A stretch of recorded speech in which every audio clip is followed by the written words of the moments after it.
y yo se la transmito una vez terminada la conferencia. Y bueno, ¿por qué esta conferencia? ¿Por qué este tema? Bueno, pues haciendo una reflexión de lo que estamos viviendo ahora mismo estamos en un tiempo de cambio profundo, un tiempo en el que estamos cambiando tanto a nivel personal como a nivel social. Y en ese cambio hay que tener en cuenta varias variables. Por un lado está la incertidumbre y por otro lado esa transformación que se está produciendo tanto en personas como en familias como en la sociedad en general.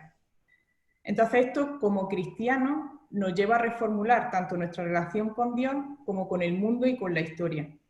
Entonces, en esta reformulación le hemos pedido al profesor Serrano Ceja que nos aportara luz, ¿no? Y bueno, seguro que nos va a aportar muchas cosas que nos va a ayudar a plantearnos y hacernos interrogantes, ¿no? Paco, porque le gusta que le llamen Paco, es propagandista, es doctor en Ciencias de la Información, estudió periodismo, filosofía, teología y más de la mitad de los créditos de Derecho Canónico en las ciudades de Salamanca, Madrid y Roma. En la actualidad es profesor titular acreditado de la Universidad CEU San Pablo, ha sido decano de la Facultad de Humanidades y Ciencias de la Comunicación de CEU San Pablo durante 9 años. Es periodista, colabora en varios medios, entre otros ABC, ABC Cultural, Cadena COPE, Radio Internacional y Religión Confidencial, donde escribe aproximadamente unos 2 artículos a la semana. Es lector compulsivo, es un gran comunicador, es una persona que observa en silencio, cuenta historias y comparte ideas apasionantes. Es autor de varios libros y el último es un libro que acaba de entregar, que estamos pendientes de que se lo editen, que es Conversaciones con el obispo de Bilbao. Bueno, que seguro, a buen seguro que va a ser un libro muy, muy interesante como los anteriores que ha publicado. Paco, te cedemos la palabra. Pues muchas gracias, Maika, y muchas gracias a todos por esta presencia virtual. Espero que se me escuche bien, mejor que se me escuche que se me vea, ¿no? Yo creo que lo primero que tenemos que hacer es una oración por los fallecidos, por las víctimas de esta pandemia. Y en este sentido, bueno, pues que quede aquí nuestro recuerdo y la memoria. A la hora de preparar esta conferencia, y es extraño estar delante de un ordenador, una pantalla del ordenador, aunque os tengo a todos presentes, a la hora de preparar esta conferencia había planteado 2 títulos posibles, ¿no? El primer título es el que ha aparecido como tal en la conferencia: tenemos que dar la vuelta al mundo, Iglesia y cristianismo para tiempos de pospandemia. Pero había un segundo título que me parecía interesante, sugerido por el Papa Francisco en la carta al doctor Andrés Gallardo del 30 de marzo de 2020. En esa carta, el Papa Francisco, el profesor Roberto Andrés Gallardo, es un jurista, profesor de Derecho de la Universidad de Buenos Aires, además juez allí en esa ciudad. En esa carta, el Papa Francisco le dice: tenemos que prepararnos para el después. Prepararnos para el después es importante. Quizá este es el segundo título de la conferencia, o la segunda idea que está englobando, que va a dar forma a todo lo que yo les puedo decir esta tarde. Por lo tanto, tenemos que prepararnos para el después. El teólogo Hans Urs von Balthasar decía, haciendo un análisis histórico, por tanto, de la presencia del cristianismo, que cuando el mundo se vuelve problemático, los cristianos en la historia hemos asumido la responsabilidad de la forma. Veremos que la responsabilidad de la forma es, sin lugar a dudas, la necesidad de actualizar la encarnación de Dios en la historia. Cuando se produjeron momentos de profunda alteración, lo que Karl Jasper denominaba cambios de tiempo de eje en la historia, cuando se produjeron momentos de crisis profunda, pensemos, por ejemplo, en la caída del Imperio Romano, en la invasión de los bárbaros, en ese cambio de tiempo, ahí estaban los cristianos. Y estaban los cristianos no de cualquier forma. Hemos estado siempre los cristianos asumiendo una responsabilidad, no una responsabilidad asumida en favor de la presencia del Evangelio solo, sino una responsabilidad asumida en favor de la historia. Fijémonos que cuando Roma cayó a comienzos del siglo V, surgieron explicaciones de todo tipo. Los paganos lo interpretaron como un castigo de los dioses por la adopción del cristianismo. Mientras que los cristianos lo entendieron como un castigo a Roma por seguir siendo la prostituta de Babilonia. Y la denominación de Roma como Babilonia está muy presente no solo en el Apocalipsis, sino también en las cartas de los padres apostólicos, Ignacio de Antioquía y otros.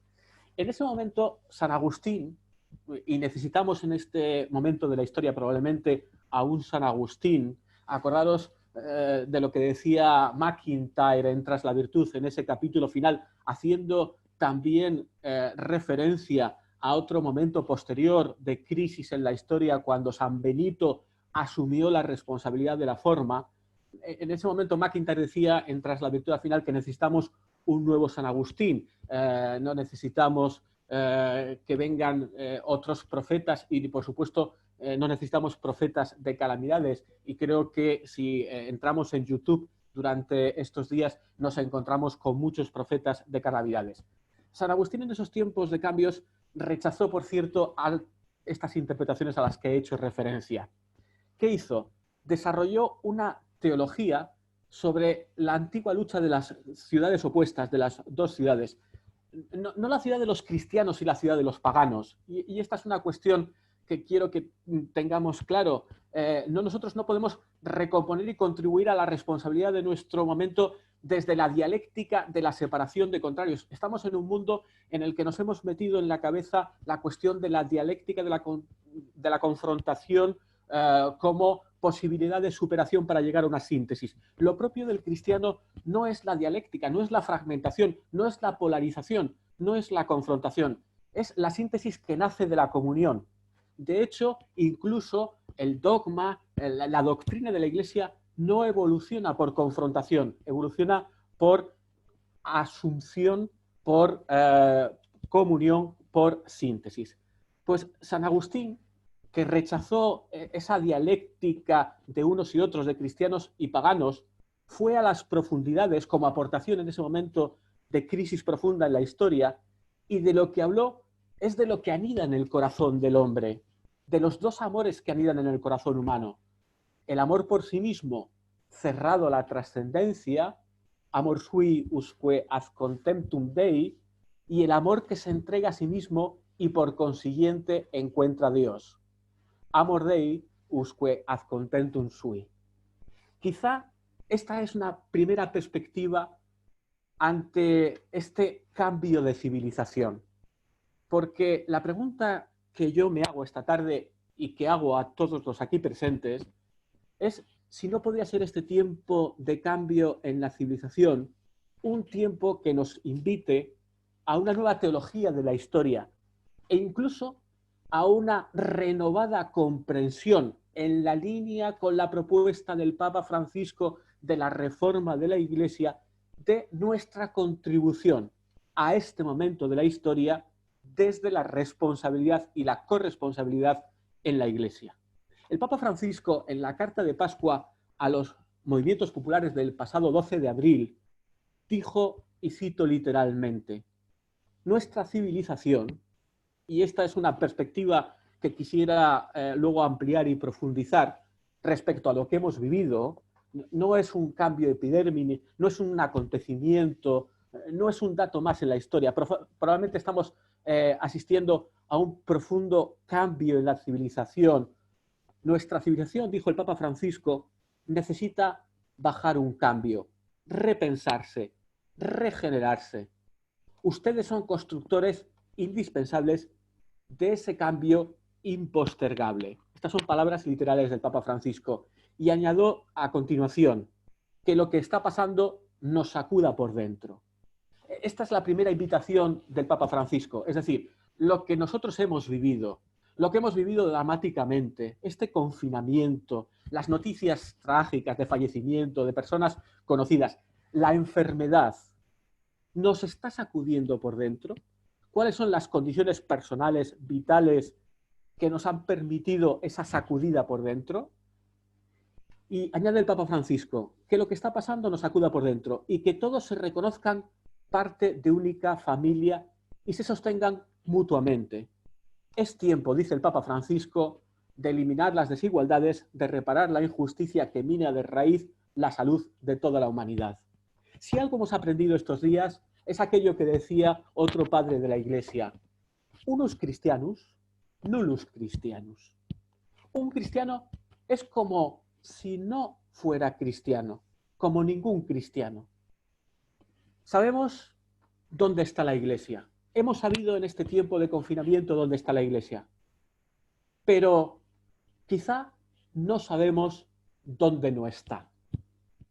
Sabemos dónde ha estado la Iglesia, pero quizá en este tiempo de confinamiento y en este momento posterior al confinamiento, en la desescalada, cuando ya estamos saliendo, lo que debemos preguntarnos es: ¿dónde no está la Iglesia donde debiera estar?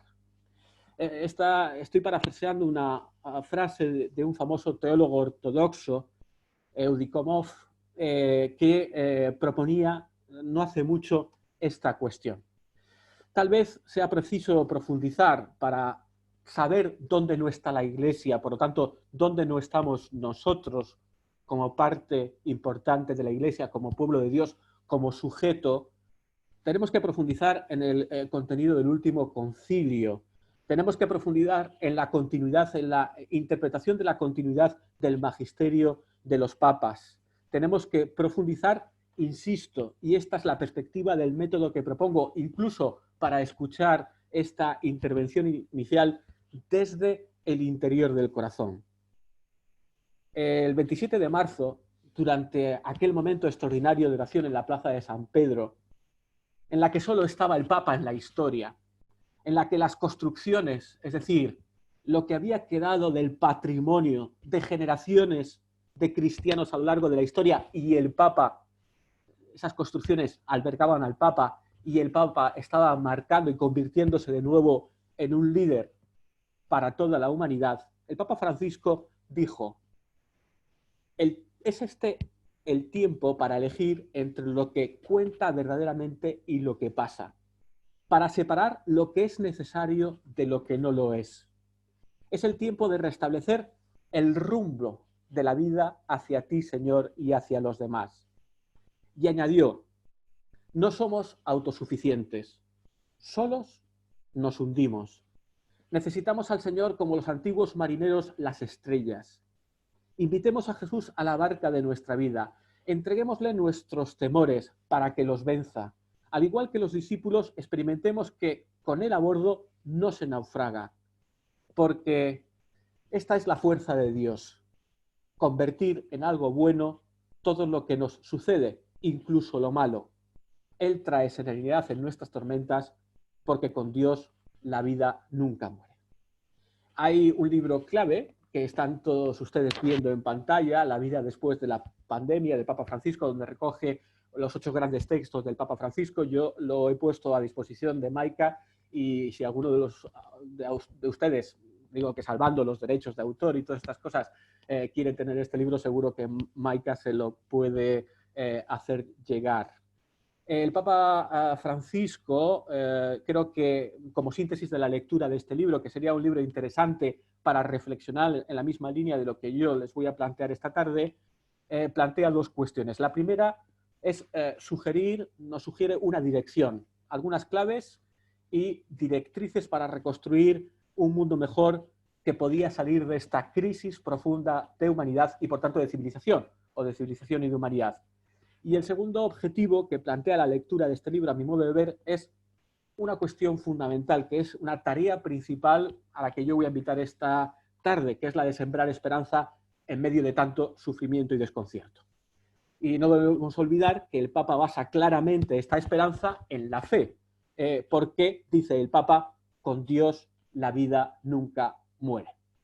Vamos a una primera parte. Yo he dividido la conferencia en 3 momentos. El primer momento es un recuerdo del contexto histórico, porque quizá no nos estamos dando cuenta de lo que estamos viviendo en este siglo XXI. Coloquémonos como ejercicio en los inicios del siglo XXI. Quizá tendríamos que remontarnos a ese inicio de siglo para darnos cuenta de que estamos instalados en un profundo periodo de incertidumbre frente a la seguridad que planteaba la modernidad, la conquista de la modernidad y la superación de las quiebras que se habían producido en la modernidad a partir de la relación entre la Primera y la Segunda Guerra Mundial. Fíjense, datos de esa incertidumbre.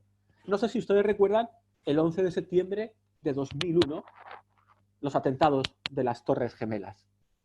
No sé si ustedes recuerdan el 11 de marzo de 2004, el atentado de Atocha.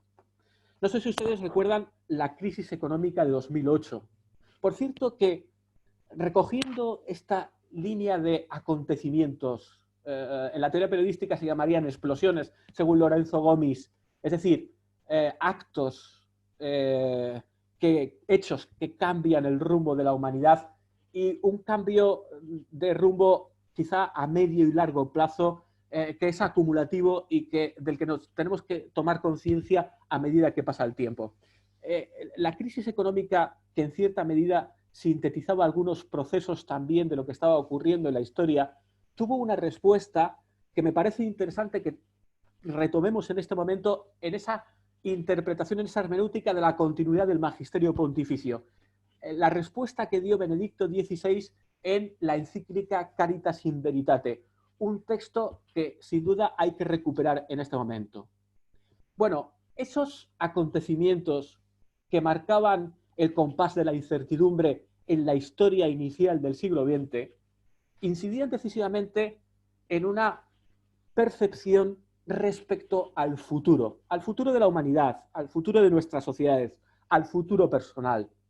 Fíjense hasta qué punto vivimos en un momento, hasta que ocurrió la pandemia del coronavirus, donde la cuestión del futuro estaba ya sobre la mesa, que muchas veces en las conversaciones hemos comentado que lamentábamos, tal y como iba la marcha del mundo, la marcha de Europa, un proyecto fundamental que se había construido para el progreso de las sociedades, tal incluso como íbamos respecto a la marcha de España. Comentábamos con las personas cercanas que teníamos la sensación de que nuestros hijos iban a vivir peor que nosotros, que nuestros hijos iba a ser una generación que por primera vez en mucho tiempo en la historia, desde nuestros padres o nuestros abuelos, después de los periodos de las grandes guerras que cambiaron en la historia contemporánea, iban probablemente a vivir peor que nosotros. Nosotros llevamos mal la incertidumbre porque naturalmente buscamos seguridades, pero uno de los aspectos claves del humano es la necesidad del futuro. Julián Marías tiene toda su filosofía proyectada sobre la necesidad del hombre como un ser proyectivo. Es para Julián Marías la necesidad de tener proyectos, es decir, de ser capaces de ser protagonistas de nuestro futuro, una de las condiciones básicas de la humanización del mundo y de la madurez nuestra personal en el proceso de humanización. El ser proyectivos de Julián María equivale a ser capaces de ser protagonistas para construir nuestro futuro. Si el hombre se caracteriza precisamente por ser capaz de tener futuro, y hay quien no tenga un futuro personal, y quizá una de las consecuencias dramáticas de esta pandemia es que ha cercenado esa capacidad de tener futuros personales y construir futuros personales. Vamos a ver cuál es la incidencia no solo en el nivel económico, sino en el laboral, sino también en el educativo. A este fenómeno y a esta situación, nosotros vamos a ofrecerles una respuesta que es el proyecto del futuro de la Iglesia. El proyecto del futuro de la Iglesia no ha cambiado, es construir el reino, hacer presente a Jesucristo. Por lo tanto, yo también me acordaba cuando estaba pensando esta necesidad de ser capaces de construir el futuro y de generar proyectos como base de la responsabilidad de la acción del cristiano en este momento post-pandemia. Me acordaba del documento Novo Milenio Ineunte de Juan Pablo II que inauguraba este siglo. ¿Qué decía Juan Pablo II en Nuevo Milenio Ineunte? Por cierto, fíjense que lo que decía Juan Pablo II está en el documento programático del Papa Francisco respecto de su pontificado Evangelii Gaudium. Juan Pablo II decía en Nuevo Milenio Ineunte: este encarnarse de la Iglesia en el tiempo y en el espacio refleja en definitivamente el movimiento mismo de la encarnación. Y añadía: ahora tenemos que mirar hacia adelante. Debemos remar mar adentro confiando en la palabra de Cristo, duc in altum. Lo que hemos vivido no puede justificar una sensación de dejadez y menos aún llevarnos a una actitud de desinterés. Estoy citando No Milenio Ineunte de Juan Pablo II. Al contrario, las experiencias vividas deben suscitar en nosotros un dinamismo nuevo, empujándonos a emplear el entusiasmo experimentando en iniciativas concretas. Jesús mismo nos lo advierte. Quien pone su mano en el arado y vuelve su vista atrás, no sirve para el reino de Dios. En la causa del reino no hay tiempo para mirar atrás. Fíjese que, y voy muy rápido porque me estoy extendiendo en el tiempo, estos acontecimientos que han marcado el siglo XXI también tienen su reflejo en la historia.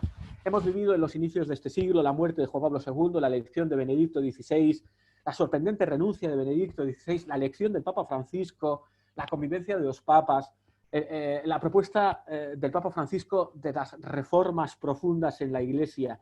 ¿Quién dijo que estos tiempos no iban a ser apasionantes? Hemos vivido lo que el Concilio Vaticano II ya dijo en alguno de sus documentos. El Concilio Vaticano II habló de la aceleración de la historia, de esa aceleración de la historia que se ha vuelto imparable. Hemos vivido en la incertidumbre y vemos que la necesidad de la Iglesia, de nosotros como cristianos, es a la incertidumbre aportar la superación de la experiencia de ser vulnerables. Y la primera base de la respuesta a la experiencia, de la incertidumbre y de esa sensación que todos hemos tenido, esa experiencia de ser vulnerables, es la necesidad de construir un mundo mejor desde la pregunta por el sentido. Yo lo que voy a proponer en este momento es que cada uno de nosotros, como cristianos, como católicos y como propagandistas, asumamos la responsabilidad de ser agentes de sentido. Es decir, de provocar en el otro, en la persona, desde el nivel micro, que es el de las relaciones personales, hasta el de las relaciones institucionales, la necesidad de la pregunta por el sentido. Cuando nos hemos sentido vulnerables, cuando estamos instalados en la incertidumbre, aflora indiscutiblemente la pregunta por el sentido del humano, por el sentido de la vida, por el sentido de la experiencia, por el sentido de qué es lo que Dios nos está pidiendo en este momento, qué es lo que Dios ha querido con haber permitido esta situación dramática que hemos vivido. A esas grandes preguntas, la pregunta por el sentido, que está muy bien reflejada como texto en la referencia, y a él me remito para sintetizar al máximo en la encíclica Fides et Ratio de Juan Pablo II, que es la pregunta que todo el mundo se hace, que es condición de la maduración, incluso en las personas. ¿Quién soy? ¿De dónde vengo? ¿A dónde voy? ¿Cuál es el sentido de las acciones? ¿Cuál es el sentido de mi acción? Está hoy y ha estado hoy dominada profundamente por la ciencia. Yo no sé si a ustedes les ha parecido sorprendente, a mí me lo ha parecido.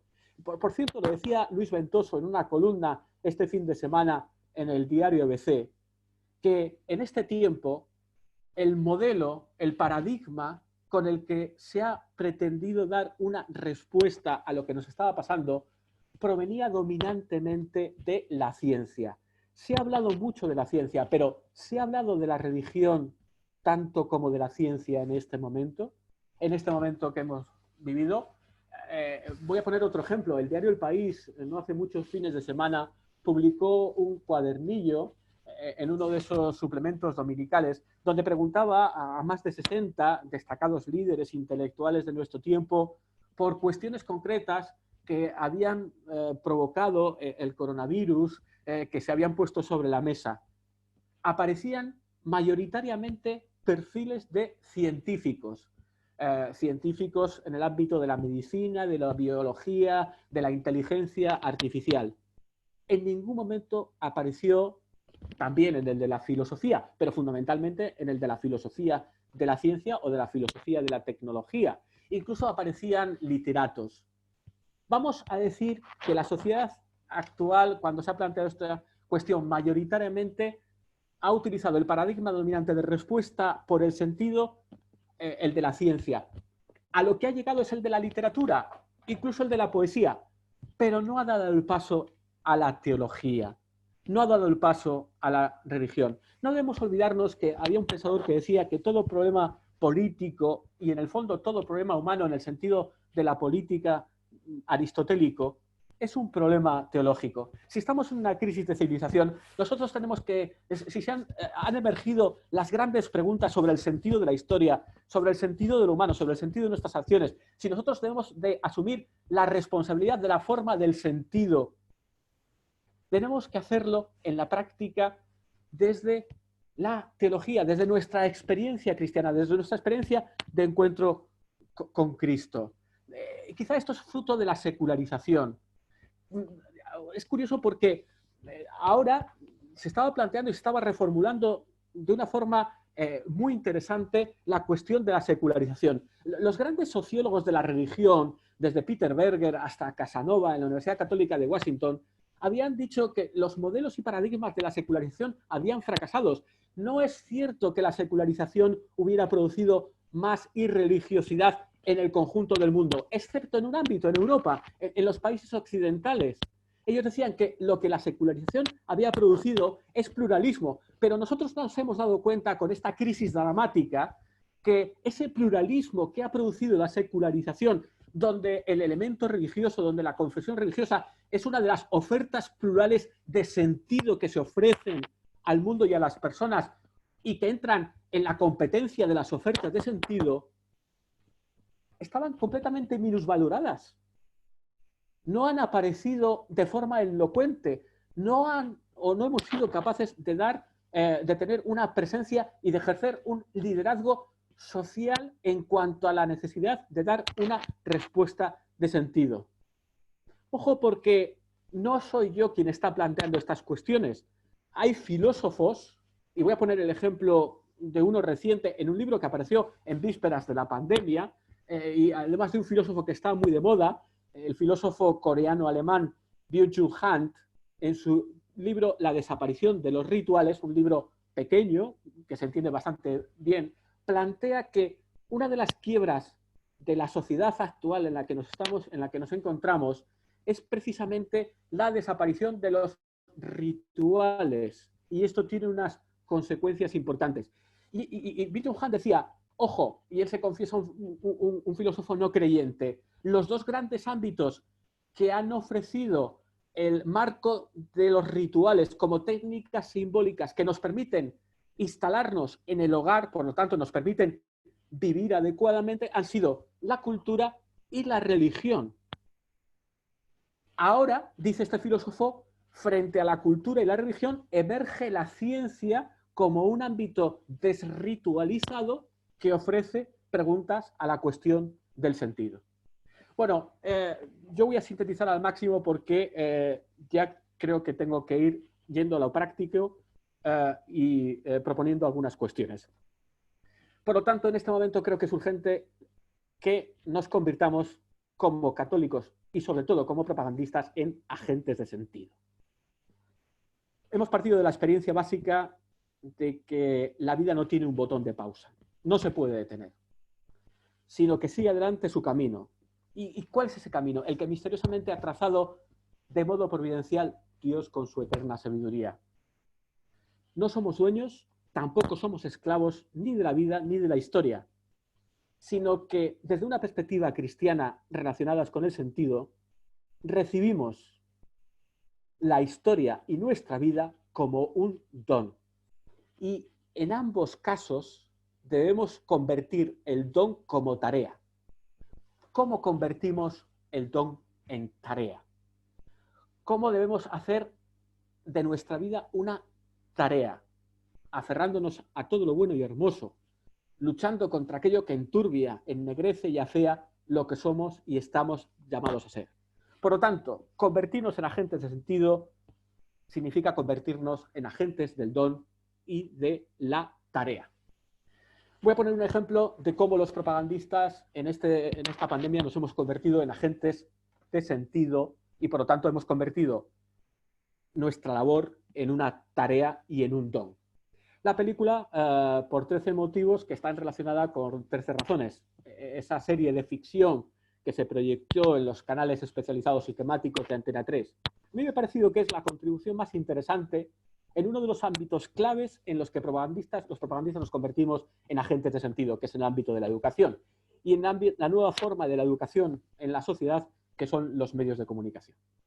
Habría una segunda cuestión que tenía previsto hablar esta tarde, que es qué ha hecho la Iglesia en este tiempo. Pero permítanme que me salte esta cuestión y si quieren la planteamos en las preguntas. Evidentemente ha habido una inquietud por la presencia de la Iglesia, por la presencia más desde el punto de vista de la razón ética que de la razón teológica. Hemos vivido experiencias duras, como por ejemplo la celebración de los sacramentos a través de las redes. Ojo, porque Bill Jung Han plantea en este libro de la desaparición de los rituales lo que significa el digitalismo, en lo que tiene de creación de una comunidad sin contenidos, dado que lo digital no aborda y no entra en las profundidades de lo humano. Eso lo dejo ahí, pero vamos a entrar en cuestiones prácticas de la urgencia de la pandemia a la conciencia cristiana en nuestra conversión en agentes de sentido. Primero, y van a ser 7, y con esto voy a terminar. Lo que hemos vivido es un espacio que requiere una reflexión más sistemática. Creo que en este momento quien sea capaz de generar escenarios de futuro, por lo tanto, de proyecciones respecto a una eficaz actuación en el futuro, será quien se dedique a pensar, no simplemente a hacer lo que veníamos haciendo. Hemos vivido en un tiempo en el que, quizá el anterior a la pandemia, lo viejo no acababa de morir ni lo nuevo acababa de nacer. Quizá la pandemia lo que ha hecho es provocar que lo viejo definitivamente muera y lo nuevo comience a nacer. Es necesario parar y reflexionarse. Reflexionar sobre nuestra manera de estar en el mundo y reflexionar sobre nuestra manera de estar en la Iglesia. La sacudida ha puesto en evidencia que somos vulnerables, que el tiempo es muy limitado, que no sabemos, como dice el Evangelio, hemos vivido y hemos palpado lo que dice el Evangelio. No sabemos ni el día ni la hora, por lo tanto, parémonos algún momento a pensar.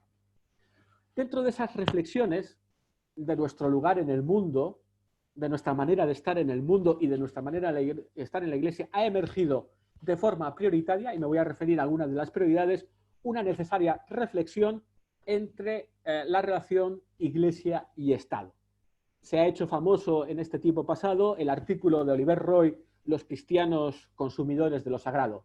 No debemos olvidarnos que por la propia dinámica de la historia, y no voy a entrar ahora en teoría política, el Estado se ha configurado en la modernidad como el garante de algunas de las cuestiones de las que yo he hablado en este momento, como por ejemplo la seguridad frente a la incertidumbre y la vulnerabilidad. Pero no debemos olvidarnos que en el origen histórico del Estado está una envidia, y estoy utilizando un concepto clásico de la teoría política del profesor Dalmacio Negro, está la envidia a la Iglesia, porque el Estado en cierta medida está cumpliendo algunos de los roles que cumplía históricamente la Iglesia, como por ejemplo la articulación del tiempo de las personas o del tiempo del ocio. Se ha planteado de forma dramática en este tiempo esa nueva relación del Estado y la Iglesia, porque el Estado ha considerado, no ya de unas expresiones de carácter laicista o agresivo, sino que lo religioso, y ahí entra la Iglesia, y ahí entra lo católico en el consorcio del resto de las confesiones en sociedades plurales como las que nos encontramos, producto de la secularización, que la Iglesia, lo cristiano, la confesión religiosa, la experiencia de fe, la articulación de la trascendencia, era un producto cultural más al mismo nivel de otros productos culturales o de otras necesidades culturales. Se podía ir a los supermercados, pero no se podía ir a la Iglesia. Hay que plantearse esta cuestión. ¿Cómo responder al Estado? Yo no creo, y perdona que abra este inciso y este paréntesis, que los cristianos hayamos estado perseguidos.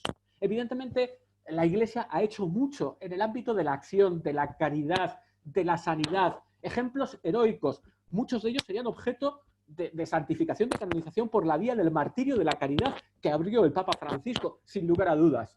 Nuestro problema no es el de persecución, nuestro problema probablemente será el de irrelevancia por esas dinámicas sociales y culturales y de pensamiento de las que les he hablado anteriormente. Si hay que priorizar, pensar y dar una respuesta a la relación entre la Iglesia y el Estado, que tiene consecuencias fundamentales para la cuestión de la libertad de los católicos y la libertad de la Iglesia en este momento, también tendríamos que orientar como una potente espacio como una potente agencia de sentido, la vocación política. Por cierto, que la vocación política, como dice el Papa Francisco, es una forma sublime, es la más alta forma del ejercicio de la caridad social.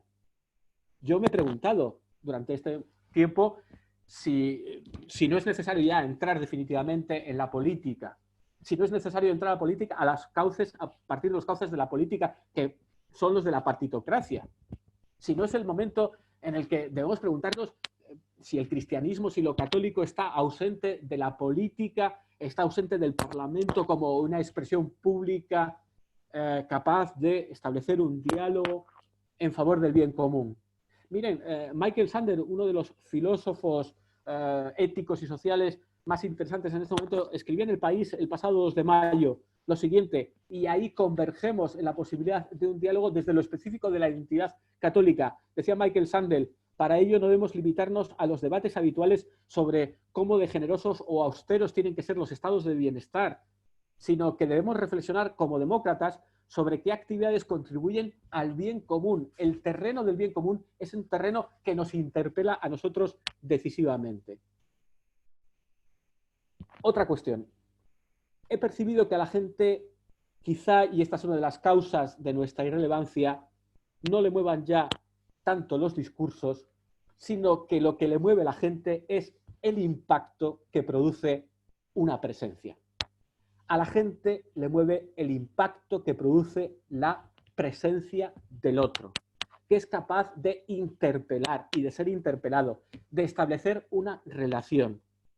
Me gusta mucho cuando San Ignacio de Antioquía, qué eclesiología más preciosa, escribía en sus cartas, glosando la carta a los Romanos 3:2, y decía, cuando el cristianismo es odiado o rechazado por el mundo, la hazaña que le cumple realizar no es mostrar la elocuencia de la palabra, sino la grandeza del alma. Recordemos esta afirmación de San Ignacio de Antioquía. Quizá ya no son necesarios solo los discursos, lo que mueve, lo que impacta, lo que interpela es la presencia. Y en este sentido, yo me plantearía, y creo que voy a ir terminando porque ya me estoy pasando y lo dejo aquí, por ejemplo, algunas prioridades. ¿No sería, y me hago una pregunta en voz alta, el momento para que los propagandistas nos planteáramos si en este cambio de civilización, en este nuevo tiempo, no sería necesario una nueva escuela de ciudadanía, a ejemplo de la que fundara el siervo de Dios Ángel Herrera Oria? Se está generando una nueva ciudadanía, una ciudadanía digital, está poniéndose en duda las nuevas formas de representación, incluso política. ¿Por qué no pensamos la necesidad de una nueva escuela de ciudadanía? Y yo creo que dentro de los contenidos de la escuela de ciudadanía es urgente el máster de doctrina social. Se habla mucho también del pacto social generacional del futuro.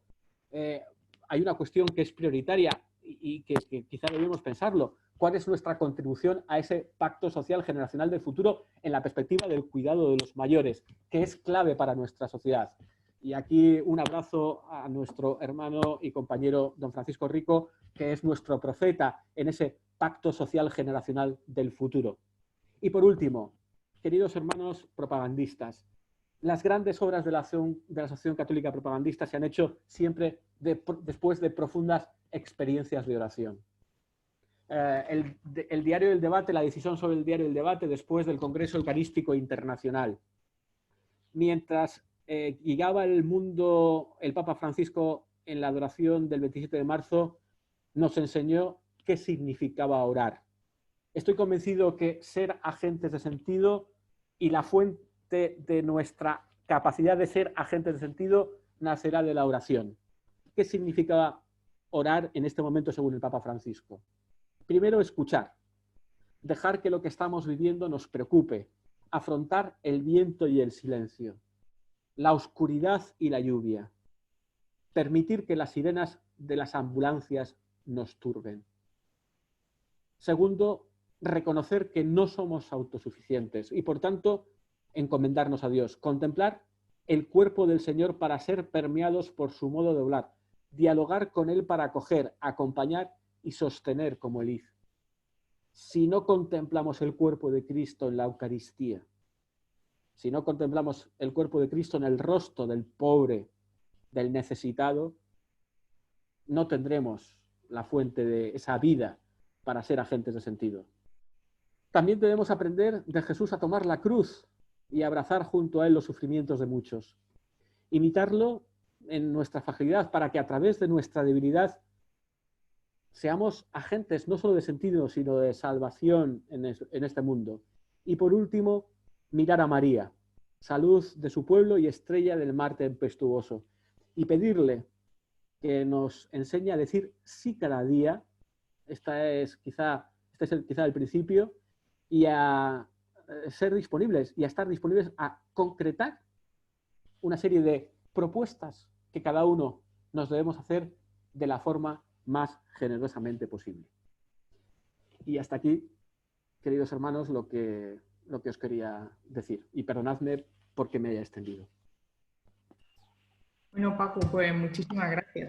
La verdad que, bueno, nos has dejado tarea para un tiempo, como mínimo un año o dos, si no más, y nos has mandado de ejercicios espirituales que seguro que nos ayudan un montón.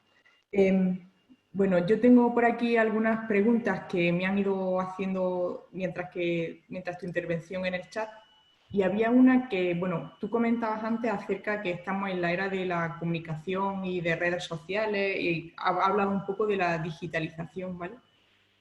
Pero, ¿qué es lo que no está ofreciendo la Iglesia? O dicho de otro modo, ¿qué es lo que debería ofrecer la Iglesia a nivel de comunicación? Bueno, esta es la pregunta de millones. Probablemente si la Conferencia Episcopal tuviera la respuesta a esta pregunta y la diócesis y todos nosotros tuviéramos la respuesta a esta pregunta, pues evidentemente las cosas serían distintas. Yo creo que, primero, en la comunicación no hay recetas, solo hay experiencias, ¿no? No se trata de medios en el ámbito de la comunicación, no se trata de tecnología, no se trata de recursos. Nuestro problema fundamentalmente es un problema de gestión de la comunicación. La gestión de la comunicación cada vez es más compleja, a nivel personal como a nivel institucional. Y me voy a referir a este ámbito de la comunicación institucional de la Iglesia, que es probablemente a uno de los ámbitos a los que se refería la pregunta de nuestro hermano propagandista o compañero. En la gestión de la comunicación institucional de la Iglesia es importante la experiencia, pero también es importante conocer al interlocutor. Y ojo porque, bueno, aunque estamos en un foro, el ámbito de la comunicación y la mentalidad de la comunicación ha cambiado muchísimo. La gestión de la comunicación, que es la gestión de la experiencia, es también la de la relación con los periodistas y con los medios de comunicación. La mentalidad de los periodistas cada vez es más complicada porque los periodistas tenemos una mentalidad de pensar que somos los agentes del cambio social, del progreso, estamos volcados siempre en las tendencias, vamos muy por delante. Yo tengo una experiencia de estas semanas en un ámbito donde me he dado cuenta que, y este es un ámbito en el que tenemos que hacer autocrítica los periodistas en España estamos muy ideologizados. Y probablemente tengo que decir una cosa, estamos más ideologizados incluso que los políticos, porque los políticos siempre tienen una percepción de su trabajo, digamos, teatral. Es decir, es que están en escena y por lo tanto que están haciendo una representación. Y esa función y ese aspecto no lo tenemos los periodistas. A mí me preocupa mucho el proceso de ideologización de los periodistas y de los medios de comunicación. En la gestión de la comunicación es muy importante conocer, por lo tanto, al interlocutor y conocer la mentalidad de los periodistas. Y en esa mentalidad de los periodistas, que no solo proviene de la ideologización y la mentalidad de los medios de comunicación, la Iglesia y lo cristiano y lo que hace la Iglesia, y evidentemente uno de los problemas en la gestión de la comunicación institucional es hacer entender a los medios de comunicación que lo que hacemos lo hacemos por un sentido, o sea que hay una serie de razones de por qué Cáritas se está triplicando y cuatriplicando y la generosidad de los cristianos en las parroquias se está triplicando y cuatriplicando. Hay una razón que tiene que ver con el humanitarismo, pero que no es solo humanitarismo, es decir, que es una razón más profunda. es un paso muy complicado para hacerlo en los medios de comunicación. Hay que dedicar tiempo también para pensar las estrategias de comunicación. Hay que dedicar las personas más hábiles, más adecuadas. Y sobre todo, hay que tener una actitud positiva de comunicar siempre lo bueno. Y por cierto, dentro de la comunicación hay que tener una actitud fundamental relacionada con el ámbito de la credibilidad desde el punto de vista de la transparencia. Porque la pregunta por la comunicación de la Iglesia es también la pregunta por, en cierta medida, la credibilidad de la Iglesia en la sociedad. Es decir, si vamos a las grandes investigaciones sociológicas sobre cuáles son las instituciones sociales que tienen más credibilidad hoy en la sociedad española, la Iglesia no ocupa el lugar que debiera, ni por lo que es, ni por lo que representa, ni por lo que hace, ni por lo que aporta. Pues bien, en este sentido también tenemos que preocuparnos por esta acción respecto a la credibilidad de la Iglesia en la sociedad y en los medios de comunicación. Michael. Vale, es que estaba leyendo otra pregunta Sí, que... ya te veo ahí muy ocupada. Dice, pregunta Juan Camaño, dice, ¿cree que nosotros desde la Iglesia podemos para relajar la fuerte polarización que sufre la sociedad? O sea, ¿podemos relajar esa polarización que hay en la sociedad desde la Iglesia? Sin embargo, vamos, sin lugar a dudas tenemos que contribuir a rebajar la polarización. Primero, cada uno en los ámbitos en los que estamos, ¿no? Y segundo, el problema es que no estamos de forma significativa, o no estábamos, como os lo diera, en algunos ámbitos en los que se genera esa polarización. Evidentemente, cada uno debe pensar cuál es la presencia de los católicos, no de la Iglesia, sino de cada uno de nosotros, en los ámbitos en los que se genera esa polarización. Por ejemplo, en los medios de comunicación. Claro, el problema de la polarización es un problema que tiene que ver en el ámbito de la política con las ideologías, y aquí podemos entrar en un proceso que tenemos que tener cada vez más claro en nuestra experiencia cristiana. La fe no es una ideología. Y ojo, porque quienes quieren convertir, y esto tiene que ver con algunas de las cosas que he apuntado en la conferencia, la fe en una experiencia cultural personal referida al ámbito privado, al final lo que acaban haciendo es queriendo convertir la fe en una ideología. Por lo tanto, convertir la fe, la oferta de sentido religioso, en un actor más dentro del supermercado de las propuestas de sentido, y al mismo tiempo una de las trampas que nos están imponiendo es convertir la fe en una ideología que compite con el resto de las ideologías y que incluso legitima otras ideologías en el debate público y en el debate social. Yo echo en falta que la fe, es decir, la presencia cristiana de políticos transversales que estén presentes en los partidos políticos. Pero ojo, no me refiero solo a que un ministro de un determinado gobierno, varios ministros de determinados gobiernos digan que ellos son cristianos, que fueron a un colegio de religiosos. Me parece fenomenal. Es más, condición necesaria pero no suficiente. Hemos leído estos días algunas piezas periodísticas donde hablaban precisamente de esto. Si usted de verdad es ministro del gobierno y se considera católico o cristiano, a mí lo que me interesa es cómo en su palabra, en su discurso, en sus políticas, en las políticas de su partido, usted influye para que determinadas políticas y propuestas políticas respondan adecuadamente a una concepción de la persona que está presente en la propuesta cristiana. Por tanto, impliquen una antropología adecuada a la comprensión. ¿Cómo en sus políticas, en las propuestas de quienes se consideran políticos cristianos, puede haber una convergencia en respecto a la consideración del bien común? Eso es lo que me preocupa, eso es lo que me interesa y eso es lo que no veo. Porque si no, al final, sí, decimos que somos cristianos, pero en la vida privada. Y un político dice, sí, pero si yo soy cristiano, sí, pero mire, después usted va al Parlamento y vota sin problemas la ley de la eutanasia, o vota sin problemas la ampliación de la ley del aborto, o vota sin problemas una ley de educación que restringe decisivamente la iniciativa privada y, por tanto, cercena el derecho de los padres a educar a sus hijos según la libertad. Esto es lo que me preocupa. La contribución en los ámbitos de la polarización viene de intentar a poner un esfuerzo en este momento en la sociedad para hacer entender que la fe no es una cuestión solo de la vida privada y que la fe tampoco es una ideología más en el momento en el que sale en la vida pública y que se confronta con otras ideologías. Y por lo tanto entramos en el debate ideológico y la fe es una ideología en sí misma o que legitima otras ideologías. Y a raíz un poco de lo que estás comentando, también preguntan dónde ha estado la Iglesia en este tiempo. Bueno, la Iglesia ha estado en todos los sitios, donde ha estado un cristiano que se confesaba como tal y daba su testimonio. Evidentemente, la Iglesia ha estado en la calle, que es donde está la Iglesia, donde estamos todos. La Iglesia ha estado en los hospitales, pero no solo con los capellanes de los sacerdotes. Yo en este tiempo, de lo que he dado gracias a Dios profundamente, es por los magníficos sacerdotes que tenemos. Y yo creo que esto es una reflexión profunda.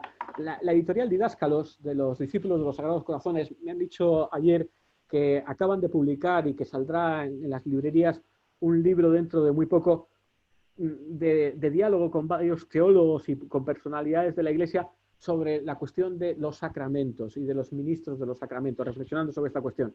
Yo creo que los católicos españoles tenemos que dar gracias a Dios por los sacerdotes que tenemos. Los sacerdotes han estado en los hospitales, han estado en las familias, han hecho cursillos acelerados para hacer las celebraciones vía internet, en las plataformas, en los nuevos medios, en las redes sociales.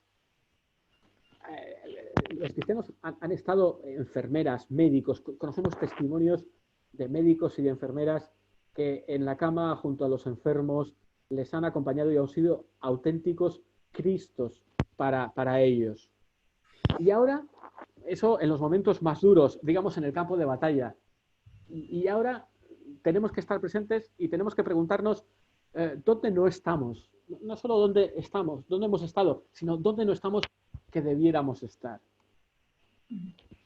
Y bueno, una última pregunta ya para ir cerrando, por tratar de cumplir los tiempos. Hablaba antes de proyecto de futuro de la Iglesia, ¿no? Yo creo que en general en la Iglesia se plantean momentos difíciles, pero especialmente en dos aspectos.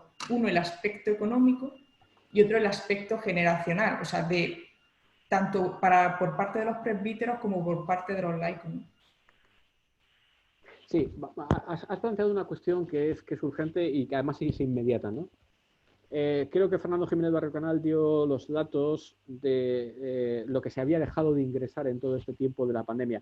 Pero la experiencia cotidiana, porque la experiencia que podemos tener nosotros en las parroquias a las que visitamos, es que hay parroquias que lo están pasando verdaderamente mal. O sea, hay una necesidad urgente de recursos en la Iglesia en este momento.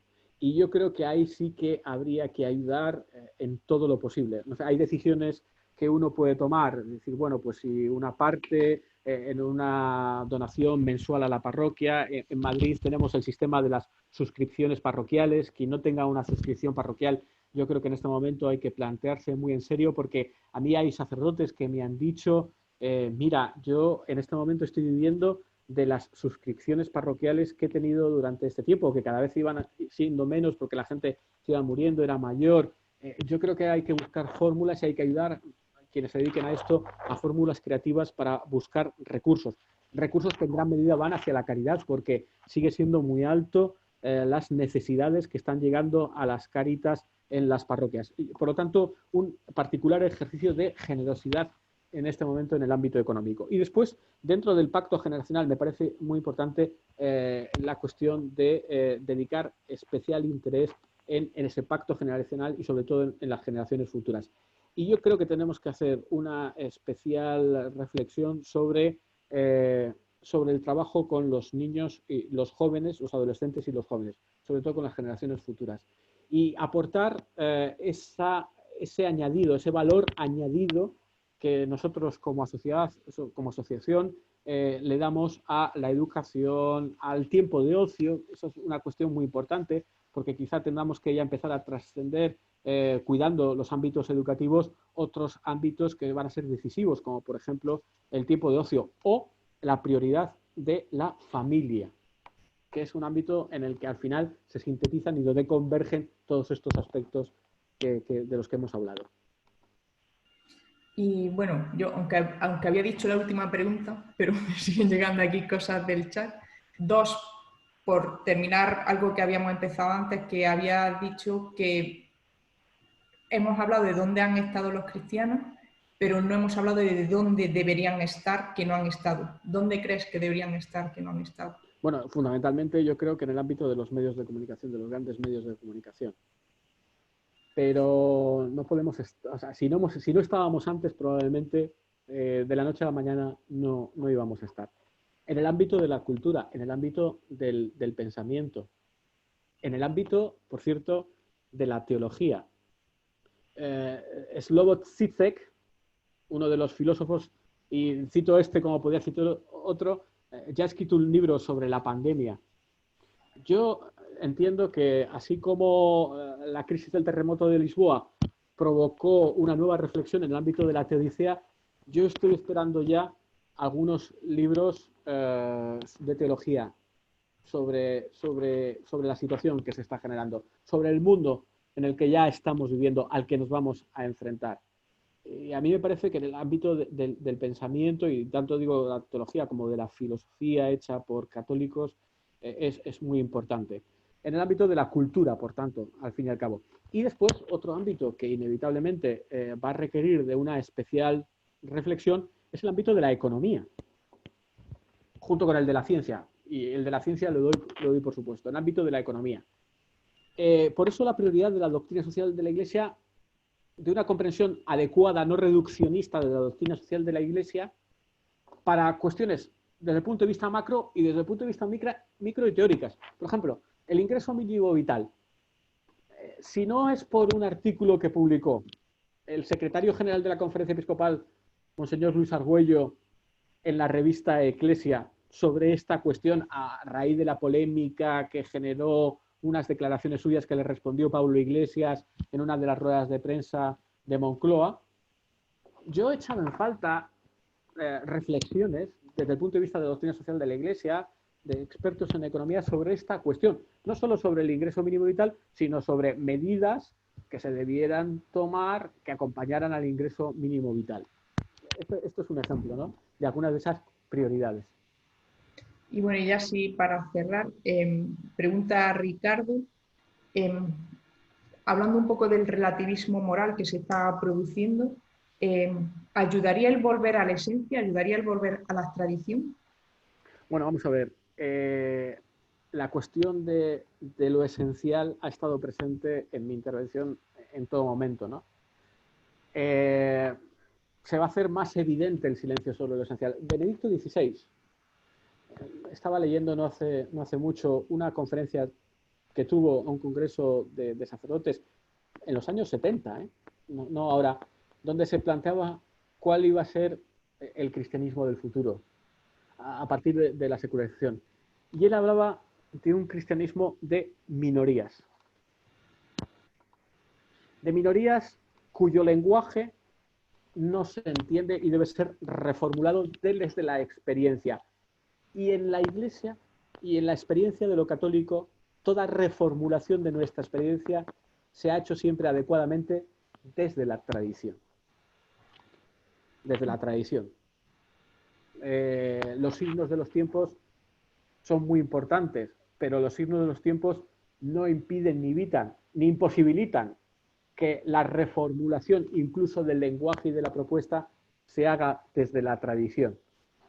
Y el magisterio ha sido otro factor determinante que ha regulado, favorecido y potenciado esa reformulación de la experiencia cristiana en cada uno de los tiempos nuevos desde la tradición. Por lo tanto, quizá estamos en un momento en que volver a lo esencial es muy importante y quizá estamos en un momento de volver a los orígenes del cristianismo, algo a lo que nos invitó el Concilio Vaticano II. Volver a los orígenes y preguntarnos qué es de la experiencia de los primeros cristianos en ese contexto en el que vivieron, de lo que nosotros podemos aprender en este momento. Bueno, pues Paco, pues muchísimas gracias por la conferencia. A través del chat han llegado 1000 enhorabuenas, 1000 gracias, 1000 me ha ayudado a pensar, a reflexionar, a todo.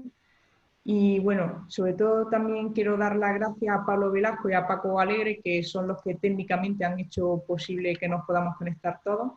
A la CDP, por supuesto, y a la Fundación San Pablo CEU, que también nos han ayudado y nos han facilitado todo. Y, como no, a ti. ¿Vale? No, y yo quiero darte las gracias a ti y al centro que representas, al centro de Guadix, por esta iniciativa y por haberme invitado. Y yo sé que has dedicado mucho tiempo a preparar esta conferencia y se debe a ti, Maika. Gracias. Bueno, pues muchísimas gracias. Muchas gracias.